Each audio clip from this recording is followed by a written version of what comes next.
અને સીધું ને સટમાં આજે વાત કરવી છે સોમનાથના વેરાવળ નગરપાલિકામાં થયેલા ભ્રષ્ટાચારના આરોપની। જી હા, સોમનાથની વેરાવળ નગરપાલિકામાં ભ્રષ્ટાચારનો આરોપ લાગ્યો છે। સ્વિમિંગ પુલના કામમાં મોટો ભ્રષ્ટાચાર થયો હોવાના આરોપ લગાવવામાં આવ્યા છે।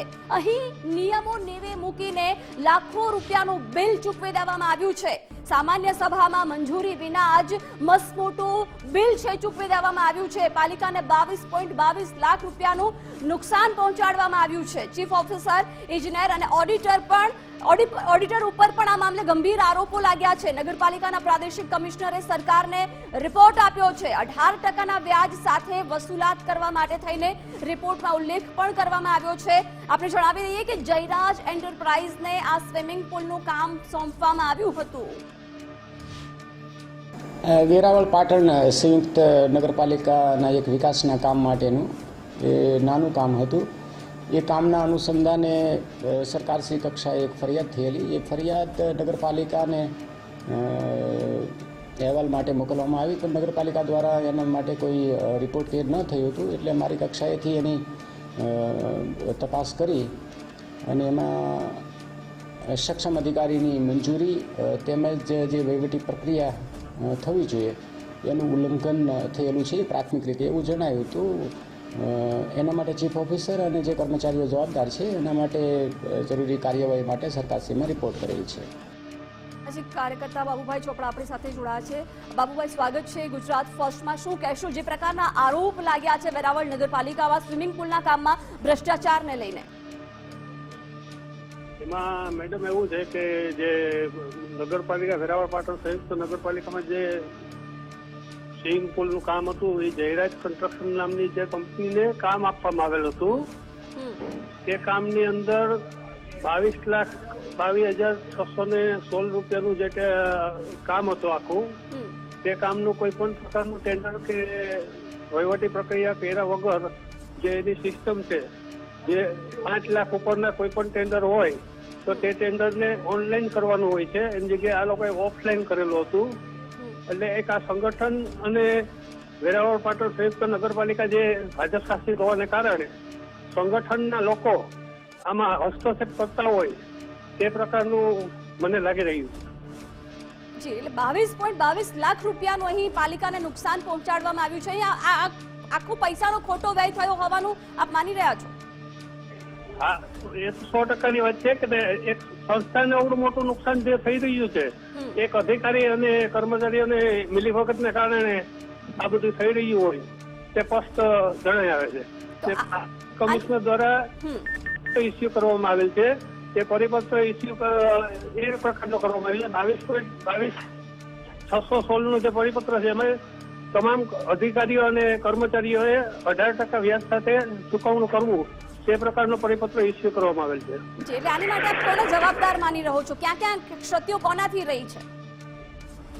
સત્યમાં તો એમાં મેડમ એવું છે કે ચીફ ઓફિસર આમાં જવાબદાર તરીકે ગણાય છે, પ્લસ બાંધકામ શાખાના ચેરમેન છે તે પણ જવાબદારી રીતે આવે છે।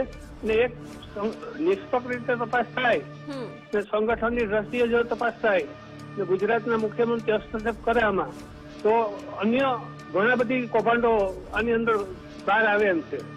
જી બિલકુલ બાબુભાઈ, આપ અમારી સાથે જોડાયા, આભાર આપનો। અને ન્યૂઝ રૂમથી મારા સહયોગી ધર્મેશ પણ આપણી સાથે જોડાઈ ગયા છે। ધર્મેશ, વેરાવળ નગરપાલિકામાં ભ્રષ્ટાચારના આરોપ અને લાખો રૂપિયાનું બિલ પણ છે એ મંજૂરી વગર સામાન્ય સભામાં જે આપી દેવામાં આવ્યું, એટલે મોટો પૈસાનો પણ અહીં વ્યય થયો હોય એવા ગંભીર આરોપો લાગ્યા છે।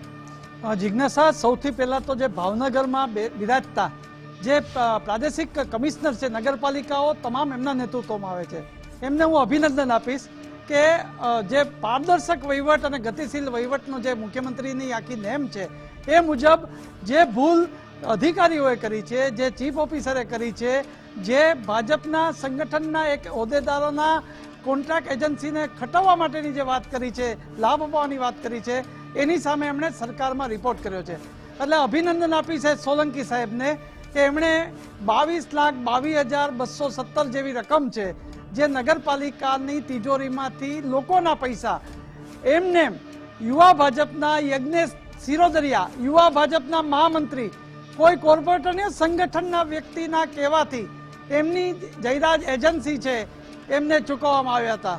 મોટી વાત એ છે કે કોઈ પણ સામાન્ય સભામાં મંજૂરી વગર આ નગરપાલિકાની આ રકમ ચૂકવી દેવા માટે જે ચીફ ઓફિસર સહિત આણી મંડળીએ જે કર્યું છે એને કારણે અત્યારે આ 18% વ્યાજ સાથે રકમ ચૂકવવાનો રાજ્ય સરકારનો રિપોર્ટ થયો છે।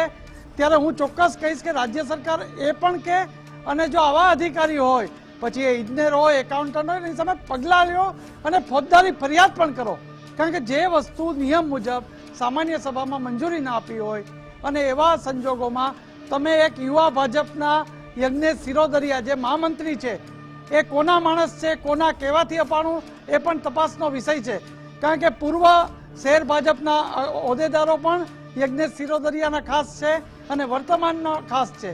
કોના કહેવાથી ચીફ ઓફિસરે અને જે એકાઉન્ટન્ટે કે ઓડિટરે આ બધું જ તપાસ કરીને 22 લાખ રૂપિયા પ્રજાના પૈસા એમને એમ ચૂકવી દીધા। અત્યારે 18% વ્યાજે લઈ અને વસૂલાતનો આદેશ રાજ્ય સરકારને અપાયો છે, પણ રાજ્ય સરકાર એક દાખલો બેસાડવા નગરપાલિકાઓમાં આવું લોલમલોલ થતું હોય તો એની સામે પોલીસ ફરિયાદની પણ કાર્યવાહીનો આદેશ આપે એવું પણ લોકો ચર્ચી રહ્યા છે। જી બિલકુલ, એટલે ધર્મેશ, હવે સ્વાભાવિકપણે આ વાત સરકાર સમક્ષ મૂકવામાં આવી છે, રિપોર્ટ જ્યારે આપવામાં આવ્યો છે એટલે સરકાર આ મામલે હસ્તક્ષેપ કરે, તપાસ થાય અને જવાબદારો સામે કાર્યવાહી કરી દાખલો બેસાડે એ અહીં સૌથી જરૂરી બની રહેશે। ચોક્કસ સરકાર માટે તો એ જ જરૂરી છે, કારણ કે લોકોએ ખોબે ખોબે મત આપ્યા। ભાજપ શાસિત નગરપાલિકા સૌરાષ્ટ્રમાં તમે જુઓ તો જ્યાં ભાજપનો જય જયકાર થયો, પ્રજાએ તમને શહેરના વિકાસ માટે સત્તા સોંપી, તો તમારા સંગઠનના વ્યક્તિને લાભ અપાવવા, કોઈ યજ્ઞેશ સિરોદરિયા હોય કે કોઈ XYZ નામની વ્યક્તિ હોય, એમને તમે નીતિ નિયમો નેવે મૂકીને આ રીતે ચૂકવણા કરો, એ પણ લાખો રૂપિયામાં, આ કઈ મોટી વાત છે। એટલે સરકાર માટે આ રિપોર્ટ પછી એક્શન વેરાવળ સોમનાથ નગરપાલિકામાં પોલીસ ફરિયાદ પણ થાય આ લોકો સામે, એવા આદેશ થાય તો બીજી નગરપાલિકામાં આવા લોલમલોલ, આવી સંગઠનનો હસ્તક્ષેપ, આવા ભાજપના પદાધિકારીઓને લાભ આપવાના કારસ્તાન બંધ થાય એવો આદેશ થવો જોઈએ। જી ધર્મેશ, આભાર જાણકારી આપવા માટે। તો આ આખા મામલામાં જવાબદારો સામે કાર્યવાહી કરવી જોઈએ અને દાખલો બેસાડવો જોઈએ, જેના કારણે પ્રજાના પૈસાનું આ પ્રકારે વેડફાટ ન કરવામાં આવે, કોઈ પણ એક માનીતી વ્યક્તિને લાભ અપાવવા માટે થઈને એક ઉત્તમ ઉદાહરણ અહીં પૂરું પાડવું જોઈએ, જેના કારણે અન્ય નગરપાલિકા પણ આવું કંઈ કૌભાંડ કરતા પહેલા વિચાર કરે। પરંતુ વેરાવળ નગરપાલિકામાં જે પ્રકારે આટલા 22 લાખ રૂપિયા કોઈ એક વ્યક્તિને આપી દેવામાં આવ્યા છે લાભ અપાવવા માટે થઈને, અહીં એ જ પૈસાનો સદુપયોગ થઈ શકતો હતો વેરાવળ નગરપાલિકામાં સારા કાર્યો માટે। વેરાવળ નગરપાલિકાના પણ અનેક પ્રાથમિક સુવિધાઓને લઈને પ્રશ્નો હોય છે, એ કામ પાછળ પણ આ પૈસા વપરાવવા જોઈતા હતા, પરંતુ અહીં નગરપાલિકામાં ભ્રષ્ટાચાર કરવામાં આવે છે। સ્વિમિંગ પુલના કામમાં મોટો ભ્રષ્ટાચાર થયો, નિયમો નેવે મૂકીને લાખો રૂપિયાનું બિલ ચૂકવી દેવામાં આવ્યું, સામાન્ય સભામાં મંજૂરી પણ નહોતી મળી, તેમ છતાં પણ આ મોટું બિલ ચૂકવી દેવામાં આવે છે અને પાલિકાને 22.22 લાખ રૂપિયાનું નુકસાન પહોંચાડવામાં આવ્યું છે। હવે આરોપો અનેક લાગ્યા છે, એ ચીફ ઓફિસર હોય, ઇજનેર હોય કે ઓડિટર હોય, તમામ પર આરોપ લાગ્યા છે, પરંતુ આ મામલે તપાસ થવી જોઈએ અને જવાબદાર વિરુદ્ધ કાર્યવાહી થવી જોઈએ।